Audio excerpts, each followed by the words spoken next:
And in a globalized economy, a shock in one region doesn't stay contained.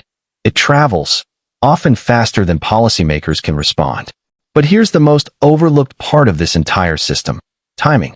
Climate events don't just matter, they matter when they happen. And current projections suggest that this El Niño could peak right when India, and much of Asia, depends most on rainfall. That overlap is what turns a manageable disruption into a potential crisis. It's the difference between a bad season and a systemic shock. So now the story shifts from what is happening to who pays the price. Because in every economic disruption, the burden is never evenly distributed. Now comes the part that rarely makes headlines, but quietly defines the real impact of events like El Niño. Because climate shocks don't just disrupt systems, they redistribute pain. And almost always, that redistribution flows in one direction: downward. Start at the bottom of the economic pyramid. In countries like India, hundreds of millions of people work in what economists call heat-exposed sectors: construction workers, delivery riders, street vendors, agricultural laborers. These are not jobs you can shift to air-conditioned environments or remote work. They depend on physical presence, endurance, and long hours under the open sky. Now introduce sustained temperatures above 40 to 45 degrees Celsius. What happens isn't just discomfort, it's biological limitation. The human body begins to fail at maintaining core temperature, fatigue sets in faster, dehydration accelerates, and the risk of heat stroke rises sharply. But here's where it turns economic. When a worker loses even 2 to 3 hours of productive time in a day due to extreme heat, their income drops instantly. There's no buffer, no paid leave, no insurance. At the same time, their expenses increase: more water, basic cooling, occasional medical costs. It's a double hit, earning less while spending more. And for families with children, it's even heavier, with over 1 million students experiencing homelessness each year, some of them sleeping in cars, and then showing up to school the next morning trying to act like everything is normal, carrying something most people around them don't even see. And while many assume shelters are the backup option, in reality they're often full or don't work for people trying to stay employed due to strict schedules, safety concerns, or family separation. So many people skip them entirely because a vehicle offers more control, even if it's far from stable. And on top of all that, in many places it's actually illegal to sleep in your car, which means people already struggling get fined. And if they can't pay those fines, their vehicle can be taken, which means losing both shelter and transportation at the same time. And while some cities have started safe parking programs that offer designated spaces and basic support, they only serve a fraction of the people who need them and don't address the deeper issue, which is that housing has become unaffordable for a growing number of working people.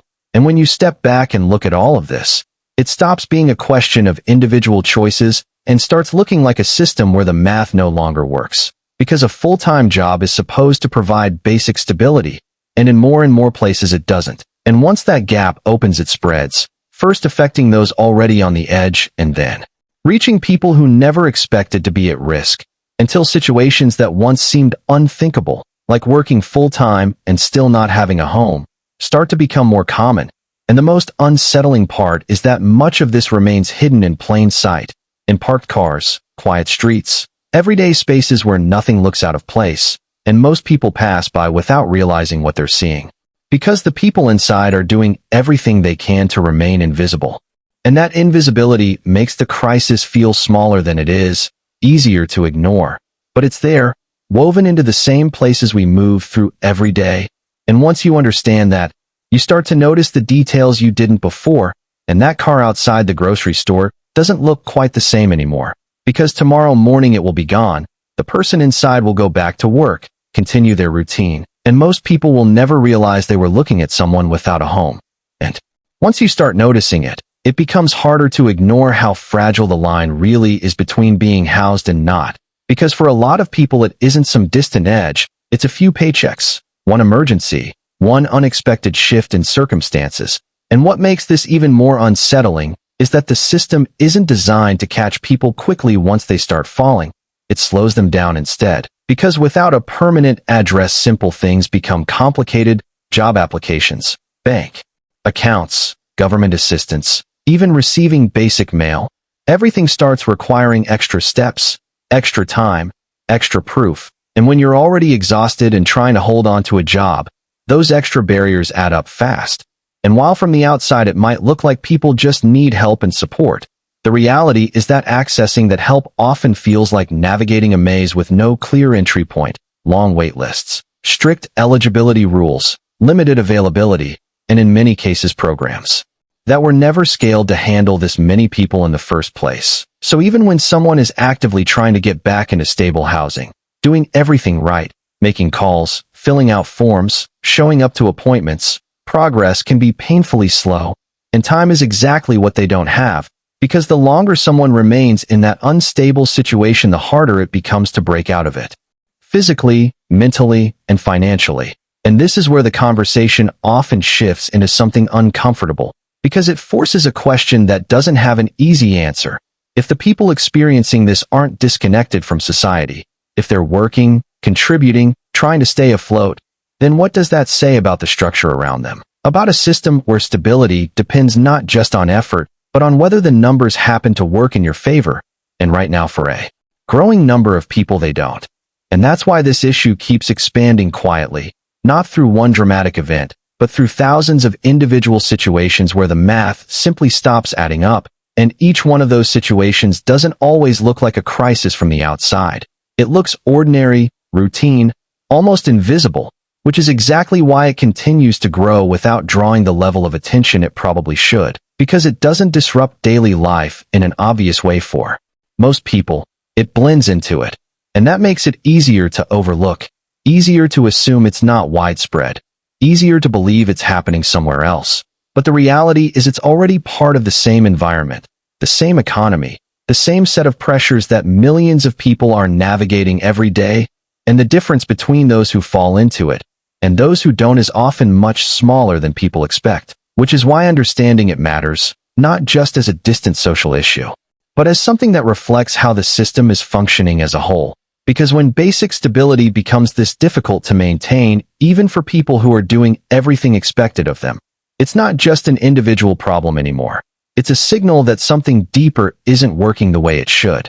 And this is usually where people start asking what the solution is. And the honest answer is that there isn't one simple fix, because this didn't come from one single cause. It came from years of decisions that slowly pushed housing further out of reach while assuming the system would somehow balance itself. And it didn't. And now the response often focuses on the visible symptoms instead of the underlying pressure, moving people along, clearing areas, enforcing rules that make the situation less noticeable without actually changing it. And that might create the appearance of improvement for a moment, but it doesn't reduce the number of people who are struggling to find a place to live. It just shifts where you see them, and real solutions tend to look less immediate and more structural, building more housing that people can actually afford, adjusting policies that restrict supply, creating support systems that are accessible before someone loses housing instead of after, and strengthening wages so that full-time work once again aligns with basic living costs. But those kinds of changes take time, coordination, and political will, which means in the meantime people are still navigating the reality as it exists right now, figuring out where to park tonight, how to stay safe, how to hold on to a job while everything else feels uncertain. And it's easy to look at that and feel like it's too complex, too big. And maybe the most unsettling part is how easy it is to miss all of this when you are not the one living it. Because from the outside, everything still looks functional. People are still working, still commuting, still showing up. Everyday cities are still moving, lights are still on, businesses are still running. Nothing about the surface suggests a system under pressure, but underneath that surface, millions of people are holding their lives together with almost no room for error. One unexpected expense, one delayed paycheck, one small disruption is all it takes to push everything off balance. And when that happens, it does not look dramatic. It looks quiet. It looks like cutting back. It looks like stress that nobody talks about. It looks like people disappearing from spaces they used to be part of. It looks like isolation and constant calculation. And the reason this matters is because when a large number of people start living like this, it stops being a personal issue and starts becoming a collective one. It affects how people spend, how they save, how they plan their future. It changes risk-taking. It changes mental health. It changes entire communities slowly over time. And yet, because it happens gradually, it rarely gets treated with the urgency it deserves. People adapt. Instead of reacting, they normalize. Instead of questioning, and the cycle continues tightening a little more each year, and this is where awareness becomes more than just understanding. It becomes a form of protection, because once you recognize the pattern, you start seeing it everywhere in rising costs and shrinking margins, in the way stability now requires more effort than it used to, and that recognition allows you to move differently, not perfectly, not without pressure, but with intention and clarity. And that is what separates those who stay trapped in the cycle from those who slowly find ways to step outside of it. Because while the system may not change overnight, your response to it can, and sometimes that small shift.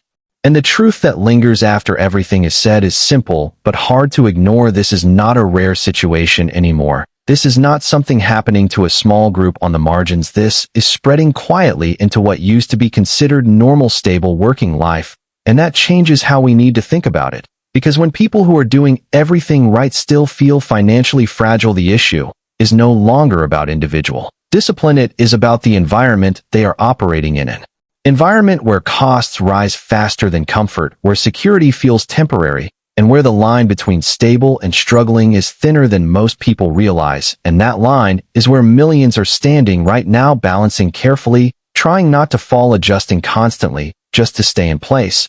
And that is exhausting in a way that is hard to explain unless you are living it. Because it is not just physical effort, it is mental. It is the constant awareness that things can shift at any moment.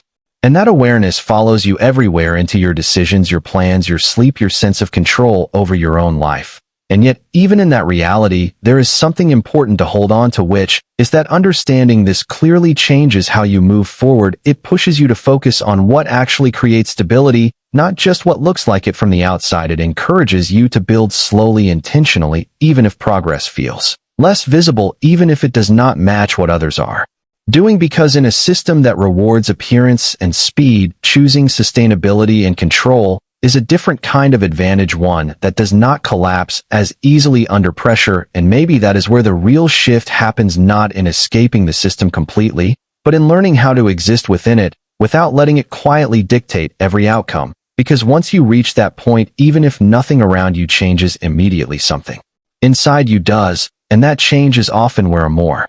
And if you zoom out just a little more, the pattern becomes impossible to ignore. Because this is no longer about isolated stories or individual struggles. This is about a broader shift in how modern life is structured, where the cost of stability keeps rising while the certainty of maintaining it keeps falling, and that imbalance is reshaping decisions at every level. People delay major life steps, they rethink careers, they question long-held beliefs about what success is supposed to look like, not because they want to, but because the environment is forcing that recalibration in real time. And what makes it even more complex is that the signals are mixed. On one side, there is constant messaging about growth, opportunity, and upward mobility, and on the other side, there is a daily lived experience of tightening budgets, increasing pressure, and reduced margin. And holding both of those realities at the same time creates a kind of silent conflict that many people carry without ever fully expressing it. They keep moving forward, they keep trying to improve their situation, but somewhere in the back of their mind, there is a growing awareness that the path itself has changed,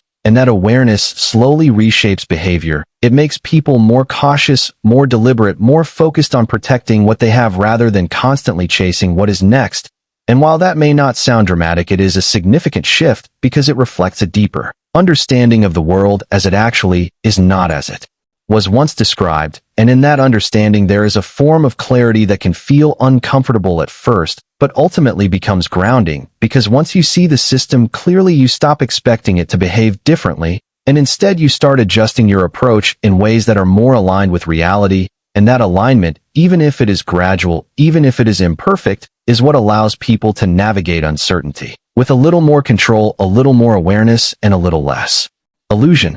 And in the end, what stays with you is not just the pressure or the numbers, or even the struggle itself. It is the realization that so much of what people are experiencing right now has been quietly normalized to the point where it almost goes unquestioned. The constant balancing, the silent stress, the need to calculate every decision. These are not small things, but they have become part of everyday life for millions. And when something that heavy starts to feel ordinary, it changes how people see themselves. It changes what they expect from the future. It changes how much they believe is possible. And that is where the real impact sits, not just in financial strain, but in the way it shapes mindset over time. Because when stability feels uncertain, people stop planning long-term, they stop taking risks, they start focusing only on getting through the next week, the next month, the next bill, and slowly that short-term thinking becomes a survival pattern rather than a choice, and breaking out of that pattern does not happen overnight. It takes awareness, it takes small consistent shifts, it takes a willingness to step outside of what everyone else appears to be doing and focus on what actually works in your reality.